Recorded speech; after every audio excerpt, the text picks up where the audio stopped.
comment ça va se terminer? Avec une crise sociale, avec une crise sociétale, avec une révolution? On ne sait pas, mais il faut absolument éviter d'en arriver là et il faut sauver la France parce qu'on a un pays qui est formidable, on ne le dit pas assez et on est en train de le tuer. On est en train de le sacrifier et c'est très triste. On voit que et la dépense publique et les prélèvements obligatoires vont augmenter de l'ordre de 40 milliards d'euros en 2026. On nous dit que ça n'augmente pas, mais comment peut-on dire ça? C'est quand même assez incroyable. Donc là, il faut arrêter de mentir aux Français. C'est ce qui, pour moi, me paraît extrêmement dangereux pour notre avenir. Je ne dis pas ça pour nous faire peur, juste pour qu'on prenne conscience de la gravité de la situation. Bonjour Marc Toiti, Bonjour David, bonjour à tous. merci d'avoir accepté cette interview pour NTD L'Actu et Epoch Times. Vous êtes économiste, président du cabinet ACDFI, auteur de nombreux ouvrages sur l'économie et vous alertez sur la situation économique de la France depuis des années. Récemment, donc, les derniers chiffres de l'INSEE confirment un nouveau ralentissement de l'économie pour 2025 avec un PIB par Français donc, qui est inférieur à la moyenne européenne. Est-ce que nous y sommes? Est-ce qu'aujourd'hui la France a décroché?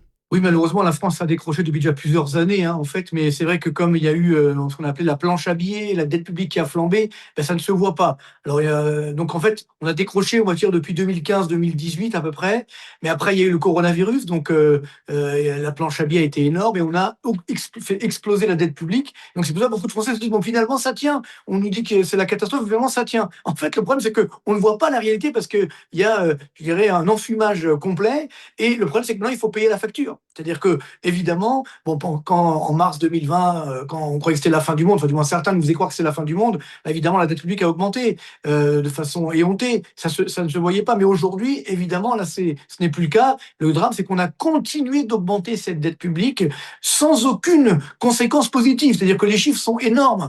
Si on regarde depuis donc 2020, la dette publique française a augmenté de 1100 milliards d'euros. Et sur la même période, le PIB français a augmenté de l'ordre de 560 milliards. Ça veut dire qu'il manque 600 milliards à peu près qui ont disparu du circuit économique. C'est-à-dire qu'on a augmenté notre dette, ça ne s'est pas traduit par de l'activité économique, par de la croissance. Et on le voit aujourd'hui, bah, évidemment, c'est en train de dépérir. La France est déclassée. Vous avez cité effectivement le chiffre de l'INSEE, c'est tout à fait officiel. Moi, tous les chiffres que je donne sont toujours officiels. Et donc, c'est vrai que en termes de PIB par habitant, là, évidemment, on est donc dans deuxième division. Maintenant, on est sous la moyenne de l'Union européenne. Mais quand on regarde sur plus longue période, c'est dramatique parce que dans les années 80-90, la France était encore 11e du monde en termes de richesse par habitant. 11e du monde. Aujourd'hui, on est 25e. Vous vous rendez compte? C'est-à-dire que dans les années 80, on était même devant les États-Unis. Maintenant, les États-Unis sont passés à la 7e place. Nous, on est 25e. Donc, ça veut dire que ce n'est pas simplement un problème de pays émergents qui nous rattrapent. C'est même les pays développés ont réussi à faire des réformes, à se moderniser, alors que nous, malheureusement, on est devenu la risée du monde. Regardez les chiffres, les derniers chiffres qui viennent de sortir sur 2025 pour la dette publique. Le pays où la dette publique a le plus augmenté dans la zone euro, c'est en France. Et donc, parallèlement, on est dans des pays où il y a le plus de déficit public dans le monde. Nous, numéro un du monde des dépenses publiques, numéro un du monde des impôts. Et malgré tout cela, on veut encore augmenter les impôts. Et donc, ce budget, évidemment, en 2026, c'est une catastrophe pour l'avenir de la France. Tout ça pour que le monsieur Macron, monsieur Le Cornu et pas mal de députés puissent garder leur place. Donc, comme je le dis souvent, ce n'est pas sérieux. C'est très dangereux pour l'avenir des Français, malheureusement. Et aujourd'hui, nous payons tout ça. Alors, moi, effectivement, vous l'avez dit, j'ai alerté déjà depuis quelques années. On dit non, mais non, tout va bien dans le meilleur des mondes. Sauf que la méthode Coué, ben, elle ne peut pas marcher éternellement. Et là, ça y est, on est dans le mur, on arrive à la fin du film. Mm. Quels sont les scénarios possibles pour 2026? Est-ce qu'on peut imaginer que donc on est installé dans une trappe à dette avec un effet boule de neige qui pourrait nous arriver et puis peut-être des dangers sur les marchés internationaux même? Malheureusement, c'est écrit d'avance. C'est-à-dire qu'aujourd'hui, regardez cette année en 2026, juste pour rembourser les intérêts de la dette, il va falloir dépenser 70 milliards d'euros. Ouais, c'est juste les intérêts de la dette. Au total, le Trésor français va émettre à peu près 360 milliards d'euros de nouvelles dettes parce qu'il y a des déficits publics à payer, les intérêts de la dette, puis surtout, il y a l'ancienne dette qui arrive à échéance qu'il faut renouveler. Donc, c'est une fuite en avant, c'est un effet boule de neige dramatique. Et ce qui veut dire que ben, la dette publique va continuer d'augmenter parce que là, on nous présente, on va faire un déficit public cette année de 5% du PIB, on présente ça comme un miracle. Non, c'est un drame. Je rappelle que tous les pays européens réduisent leur déficit, sauf nous. Et encore, ce 5% de déficit public, il tape sur une croissance de l'ordre de plus de 1%, alors qu'on va faire autour des 0,5%. Donc, on sera très très loin du compte, ce qui veut dire que malheureusement, eh bien, l'effet boule de neige est là. Alors, le problème, c'est que maintenant, il y a une sanction, ce sont les taux d'intérêt. Alors, c'est vrai que la Banque centrale européenne, elle aide en achetant de la dette publique française pour éviter justement que les taux d'intérêt montent trop. On est quand même à 3,6% sur le taux 10 ans. C'est quand même un plus haut depuis les années 2011. Sur le taux 30 ans, on est à 4,50%. Donc des chiffres évidemment dramatiques qui montrent bien que ça va coûter cher évidemment à la puissance publique et puis parallèlement aux Français. Parce que quand on augmente les taux d'intérêt, quand les taux d'intérêt de la dette publique augmentent, tous les taux d'intérêt augmentent de nos crédits, à la consommation, à l'immobilier, à l'investissement des entreprises. Et en plus, on veut taxer davantage les entreprises, taxer davantage les Français. Donc évidemment, ça va casser l'activité économique. Donc c'est ça qui est assez incroyable, cette méconnaissance des mécanismes économiques simples, hein, bon, que certains ne comprennent pas, ça, bon, on le sait, certains partis politiques, etc., ils sont orientés, mais que le gouvernement ne comprenne pas ça. Quand on vous dit, par exemple, oui, mais ne vous inquiétez pas, on va taxer les 300 grandes entreprises françaises, et donc tout va bien se passer, il n'y aura pas d'impact pour les Français, mais comment peut-on dire une telle ineptie? Je vous rappelle que ces 300 entreprises françaises, c'est plus de 8 millions de personnes, des salariés qui travaillent dans ces entreprises. Donc, évidemment, ces entreprises sont plus taxées, elles vont moins embaucher, elles vont moins augmenter les salaires, vont moins investir. Donc, tous ces salariés sont concernés. Après, il y a les sous-traitants de ces 300 grandes entreprises qui, elles aussi, vont souffrir. Et c'est là où il ne faut pas oublier les chiffres. Nous sommes aujourd'hui sur des records historiques de faillite d'entreprises. Alors, on me dit, oui, mais il y a eu beaucoup de créations d'entreprises, etc. Évidemment, mais 95% de ces créations d'entreprises, c'est 0 ou 1 salarié. Donc, quand on regarde les défaillances hors micro-entreprises, eh bien là, on est, tenez-vous bien, sur un plus haut 14% au-dessus du précédent sommet de la récession de 2009. Donc oui, c'est un drame pour les entreprises, mais également un drame humain, parce que quand les entreprises ferment, derrière, il y a des plans de licenciement, il y a du chômage qui augmente. Donc, à la fin, le drame, c'est que c'est les Français qui payent la facture. Donc, laisser croire qu'en taxant encore les entreprises, les 300 grandes entreprises françaises, eh bien, les Français ne seront pas concernés, c'est un mensonge éhonté. Donc, il faut arrêter de véhiculer ces fake news, justement. Le gouvernement dit qu'il faut arrêter les fake news, mais c'est le gouvernement lui-même qui nous dit qui nous fait des fake news. Quand il nous dit que les impôts n'augmentent pas, quand on voit les chiffres du budget 2026, on voit que et la dépense publique et les prélèvements obligatoires vont augmenter de l'ordre de 40 milliards d'euros en 2026. On nous dit que ça n'augmente pas, mais comment peut-on dire ça? C'est quand même assez incroyable. Donc là, il faut arrêter de mentir aux Français. Je pense que les Français aujourd'hui sont conscients de la réalité. Donc c'est ce qui, pour moi, me paraît extrêmement dangereux pour notre avenir. Je ne dis pas ça pour nous faire peur, juste pour qu'on prenne conscience de la gravité de la situation. C'est bien ce qui est rapporté en fait dans les articles des médias, qu'il n'y a aucune augmentation des impôts visibles. On parle de gel du barème, de l'impôt sur le revenu. Cependant, on voit que le pouvoir d'achat est de plus en plus grignoté avec des ajustements automatiques, donc des mutuelles qui prennent plus 4,3%, plus 4,7% sur les contrats d'entreprise, la baisse du remboursement des abonnements de transport, l'augmentation du prix du pass Navigo de 75 euros à 90 euros en à peine 4 ans. Donc, on a l'impression d'avoir un petit peu cette image, vous savez, la grenouille dans la marmite, où on augmente très, très lentement la température, de sorte que la grenouille ne le remarque pas, mais au final, elle finit quand même, par mourir. Donc cette idée qu'en France, une fois que vous avez tout payé, il ne vous reste rien pour vivre. Mais c'est ça qui est dramatique, si vous voulez, c'est que, encore une fois, moi je le dis souvent, mais c'est important de le dire, moi je viens des cités HLM d'Orly, vous voyez, donc j'ai vécu de 0 à 25 ans dans ces cités HLM, donc j'ai connu l'adversité, j'ai connu les difficultés, les fins de mois difficiles, etc. Je voyais mes parents, c'était très compliqué. J'ai réussi à m'en sortir, mais est-ce qu'aujourd'hui je pourrais m'en sortir quand on a un taux de chômage des moins de 25 ans de 60% dans les cités HLM, et pourtant on a augmenté les dépenses publiques dans toutes ces cités, etc. Et ça ne marche pas. Donc c'est ça le drame. Et en plus, les Français, si vous voulez, ne sont plus dupes. Quand on leur dit non, ne vous inquiétez pas, l'inflation baisse, donc tout va bien. Non, mais attendez, l'inflation baisse, ok, mais les prix continuent d'augmenter. Vous voyez, l'inflation, c'est la variation annuelle des prix. Donc les prix continuent d'augmenter, notamment les prix que vous avez évoqués, puis surtout, les biens alimentaires. Les biens alimentaires ont augmenté de 24% depuis 2021. L'énergie que payent les ménages, plus 35% depuis 2021. Des chiffres de l'INSEE, hein, des chiffres complètement fous. Donc évidemment, le ménage modeste, quand il voit ça, ben lui, ok, le prix des ordinateurs a baissé, quoique ça dépend lesquels. Mais néanmoins, lui, il n'achète pas un ordinateur tous les jours. Par contre, il va faire ses courses tous les jours. Il va payer sa facture d'électricité tous les jours. Donc il y a des Français aujourd'hui pendant l'hiver, qui est assez rude, ne se chauffent pas à 19 degrés. Ils font moins pour payer moins cher, justement. Donc, vous voyez, c'est ça, ce qui est très dangereux, c'est ce mépris, encore une fois, de la population, où certains dirigeants disent: «Mais non, mais tout va bien, et cetera. On va quand même faire passer le budget pourvu que je garde mon poste». Ça, c'est quand même, ça, les Français n'acceptent plus. Et donc, c'est ça, ce drame de l'inflation qui, évidemment, est là, avec beaucoup de Français aujourd'hui, qui on a vu les enquêtes, hein, il y a 24% des ménages qui sont en découvert chaque mois, et en moyenne, ils sont en découvert le 18 de chaque mois. Vous voyez, donc c'est quand même, c'est dramatique. Donc ça veut bien dire que la situation est aujourd'hui extrêmement dangereuse. Mais vous l'avez dit, effectivement, la grenouille, moi je dirais la cocotte minute, parce que évidemment c'est en train de monter, ça peut exploser. Moi je suis très inquiet, je vais beaucoup en province faire mes conférences pour les entreprises, pour les particuliers, etc. Enfin, disons, pour les gestions et autres. Et je me rends compte qu'en fait, il y a une vraie crainte. Les Français aujourd'hui n'arrivent plus à joindre les deux bouts, que ce soit des chefs d'entreprise, des particuliers, et pourtant, on continue d'augmenter les impôts et d'augmenter la dépense publique. Parce que ça aussi, c'est la preuve que augmenter la dépense publique ne résout rien. Si effectivement on avait un modèle social parfait, on pourrait dire bah, c'est pas grave, au diable l'avarice, mais ce n'est pas le cas. On dit compte que la pauvreté également est en train d'augmenter. On a les chiffres d'il y a 2 ans, on n'a pas encore les derniers chiffres, mais ça, on est sur des sommets historiques de pauvreté. Les inégalités également augmentent. Donc c'est ça qui colle pas. On augmente les dépenses publiques, il y a de moins en moins de croissance, le chômage également est en train d'augmenter, la pauvreté augmente, les inégalités augmentent. Donc, où va l'argent? C'est ça aujourd'hui qui est très dangereux. Il y a des milliards qui sont gaspillés. Alors j'évoquais presque 600 milliards d'euros qui ont été gaspillés, jetés par les fenêtres depuis 2020. Il faut arrêter. On ne peut plus continuer, d'autant que maintenant, c'est les Français qui doivent payer la facture au quotidien. Mmh.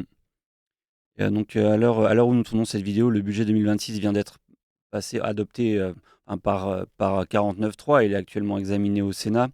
On trouve plusieurs, mesures pour les entreprises, donc enfin, pour ou contre les entreprises peut-être. La reconduction de la surtaxe d'impôt sur les sociétés en 2026, la suppression de la CVAE, repoussée à 2030, et des premières réactions avec, Bernard Arnault, notamment, qui accuse la France, encore une fois, d'être contre les entreprises en cherchant à les taxer au maximum.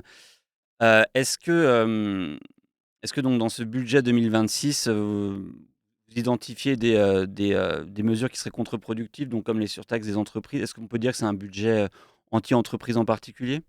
Moi, j'ai envie de dire, c'est un budget catastrophique. C'est un budget anti-France, hein, pour faire clair. C'est-à-dire qu'il va nuire à la France. C'est pas que contre les entreprises. Non. Encore une fois, quand on demande, par exemple, la CSG sur les revenus du capital, notamment sur le PER, le plan d'épargne retraite, vous voyez, une sorte de schizophrénie. C'est-à-dire, on vous dit, oui, il faut mettre de l'argent de côté pour votre retraite, mais on va quand même augmenter la CSG qui pèse dessus. Je rappelle que la CSG, à la base, c'était créé par Michel Rocard en 91, c'était 1%. Maintenant, on est à plus de 10%, et on va, sur les revenus de l'épargne, on est à 18%. Mais de qui se moque-t-on? Comprenez? Donc, encore une fois, comme je l'évoquais tout à l'heure, tous les Français vont payer la facture, et peut-être même les plus modestes. Donc, c'est ça qui ne colle pas. Quand on dit oui, alors on va vous donner un petit peu plus ici, un petit peu plus là, mais derrière, la dynamique de l'économie française va s'affaiblir. C'est ça qui ne colle pas. Alors, bien sûr, Monsieur Arnaud, alors j'ai fait pas mal de débats sur ça dernièrement. Alors, on pointe du doigt Monsieur Arnaud, mais le problème, c'est pas Monsieur Arnaud. Dans sa déclaration, il n'a pas parlé de lui. Il a parlé des entreprises françaises. Parce que, évidemment, les grands groupes du CAC 40, eux, ils font 80% de leur profit à l'étranger, donc ils sont déjà loin. Vous voyez, les très riches, ils sont déjà loin. Vous voyez ce que je veux dire? Donc, ils sont déjà plus en France. Mais ceux qui payent la facture, comme d'habitude, ce sont nos PME, nos ETI, ce sont les ménages modestes, la classe moyenne qui est en train de s'appauvrir. Donc, c'est ça qui est dramatique, c'est ce qu'on ne comprend pas, que si effectivement on tape encore les entreprises françaises, comme on le fait depuis des années, en disant tout va bien se passer, à la fin, c'est le salarié qui paye, c'est le Français qui paye, parce que malheureusement, il va se retrouver au chômage. Comprenez? Donc, c'est ça, on n'a pas de vision du monde. On raisonne à la fine semaine, comme on dit, au jour le jour. On est dans cette fuite en avant permanente. Et ça, ce n'est pas sérieux, encore une fois. On demande justement à nos dirigeants d'avoir une vision du monde, de prendre des mesures pour l'avenir, et pas de réagir voilà, à court terme pour éviter la motion de censure, pour faire plaisir à Pierre, Paul ou Jacques. Non, il faut aujourd'hui penser à la France. Et malheureusement, je suis désolé de le dire, hein, mais je suis très triste. Hein, les dirigeants français, c'est pas qu'aujourd'hui, ça fait déjà des années, mais pensent plus à eux qu'à la France. Et c'est ça qui aujourd'hui est dramatique. D'autant que, n'oublions pas, tous les pays autour de nous ont fait des réformes. Tous les pays autour de nous ont modernisé leur économie. Ils ont réduit leurs dépenses publiques, ils ont réduit leurs impôts, notamment sur les entreprises, mais pas que. Et ça marche. Oui, donc on est les derniers, vous l'avez dit tout à l'heure, l'Italie est en train de nous rattraper, même la Pologne est en train de nous rattraper. Bon, ils partent de bas, c'est vrai, mais tout ça pour dire que, voilà, on est tout simplement, et c'est triste, la France est devenue la risée du monde. Voilà, parce que on a des dirigeants qui ne sont pas sérieux, On n'a pas de culture économique également quand on voit qu'aujourd'hui on nous dit non, il faut encore augmenter la dépense publique, il faut encore augmenter les impôts. Et c'est des gens très sérieux a priori qui disent ça. Bon, c'est quand même incroyable. Vous voyez, donc c'est ça moi qui me fait beaucoup de peine. Et bon, ben, ça changera un jour. Je pense qu'il faut qu'on touche le fond de la piscine. En fait, on l'a touché depuis longtemps, mais nous, on creuse. Donc, on ne s'en rend pas compte. Et une fois qu'on pourra plus creuser, ben là, peut-être qu'on pourra redémarrer. Mais là, je pense que pour beaucoup de Français, ils ne s'en rendent pas compte. Et c'est vrai qu'en plus, quand on sait que 60% des Français dépendent de près ou de loin de la dépense publique, alors là, évidemment, on n'a pas envie de baisser la dépense publique. Oui, c'est Non. ça le drame. Donc c'est ce qui fait que voilà, il faut un grand soir fiscal, il faut un grand soir de la dépense publique, un grand soir des taxes qui pèsent sur les salaires pour augmenter les salaires nets. Oui, ça c'est du concret. Il faut redonner l'espoir. Donc c'est ce que j'appelle ma thérapie de choc bienveillante. Ça veut dire baisser les impôts pour tous, baisser les dépenses publiques de fonctionnement notamment, baisser les charges qui pèsent sur les salaires et augmenter les salaires nets. Voilà. Il faut faire une grande réforme d'ensemble, une thérapie de choc bienveillante. Sinon, évidemment, la France va aller de mal en pis, malheureusement. Et encore une fois, c'est comme d'habitude. Hein. Les très riches ou les grandes entreprises, ils pourront s'en sortir parce qu'ils sont à l'international. Et puis, c'est nous qui allons malheureusement payer les Français du quotidien. Et c'est ça qui est dramatique. Puisque donc vous compariez la France à d'autres pays, j'ai fait quelques recherches pour regarder les taux globaux d'imposition dans les autres pays. Et donc j'ai vu que en URSS, au début des années 90, le taux global se situe entre 35 et 40%. Aujourd'hui, en France, nous sommes à 45%.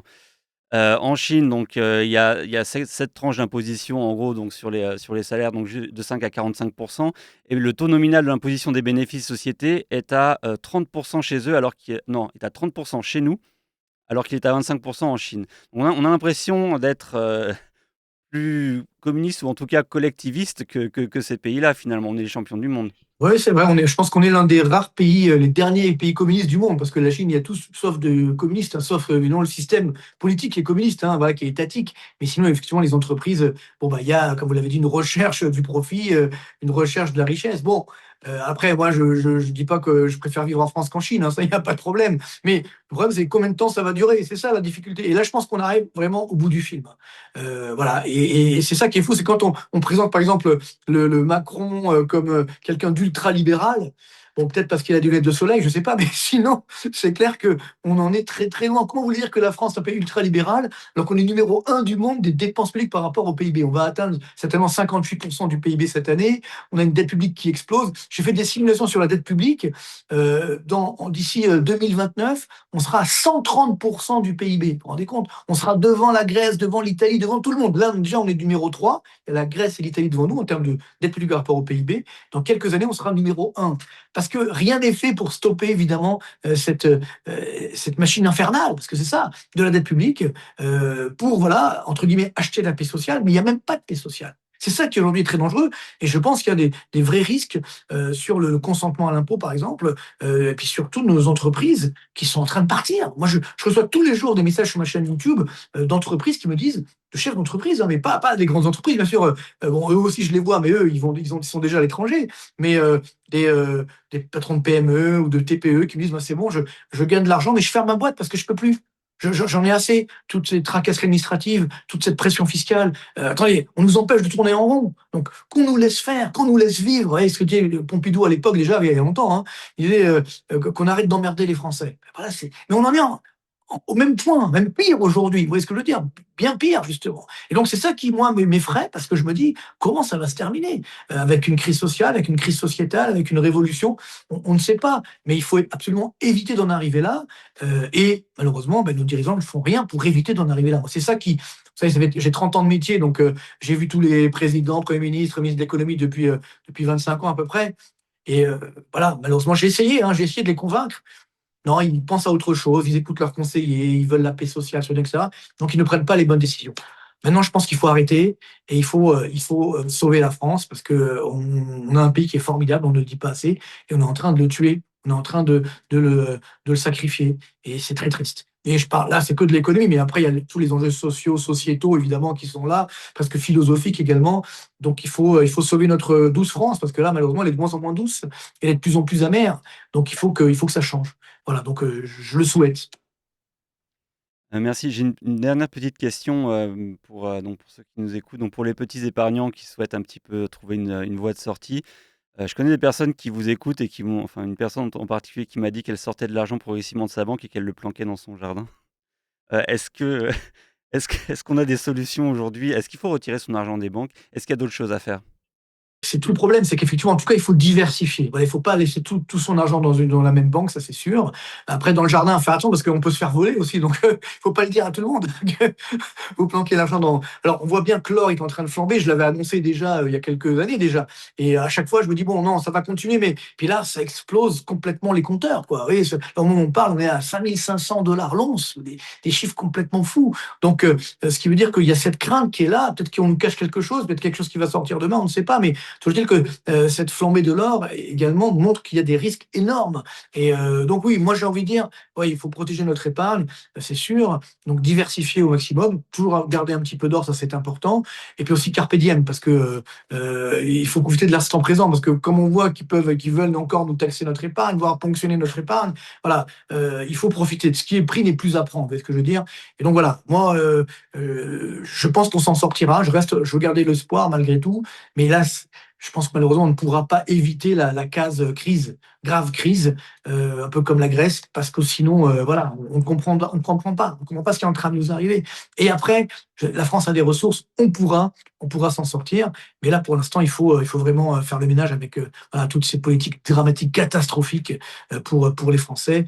Et pour les entreprises, et puis surtout pour les ménages. Moi, ça, encore une fois, c'est ça qui m'inquiète. Je veux dire, il faut redonner de l'espoir aux jeunes notamment, et qu'ils n'aient pas envie justement de détruire. Voilà, on dit oui, il faut prendre l'argent aux riches, etc. Non, moi, quand j'étais dans ma cité HLM, j'avais pas envie de voler de l'argent aux riches. Je voulais m'en sortir. Je voulais essayer de devenir riche. Voilà ce que je voulais. Donc, il faut redonner cet espoir aux Français. Parce que je dis que l'espoir, il est plus tellement là. On sait malheureusement, la probabilité que nos enfants vivent moins bien que nous, malheureusement, est très forte. Alors que voilà, il y a 40 ans, c'était l'inverse. On vivait mieux que nos parents. Et là, aujourd'hui, c'est en train de s'inverser. Donc, c'est quand même extrêmement dangereux.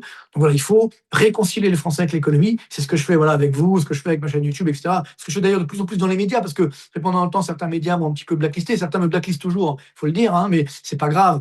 Heureusement, il y en a plusieurs, parce que justement, ils voulaient pas qu'on dise la vérité. Maintenant, ça y est, c'est trop tard. Ils sont obligés de. On est face au mur. Donc là, ils m'appellent, ils me disent oui, Marc, vous avez bien raison. Ben, alors, expliquez-nous ce qu'il faut faire. Voilà. Mais c'est vrai que ça fait des années que je le dis. Dommage qu'on n'ait pas réagi avant. Voilà, ben, mieux vaut tard que jamais, j'ai envie de dire, mais ça y est, c'est l'heure maintenant. Il est minuit moins une, comme on dit. Donc, il faut réagir et j'espère qu'on pourra s'en sortir. Merci encore, Marc Totti, d'avoir répondu à nos Avec questions. plaisir.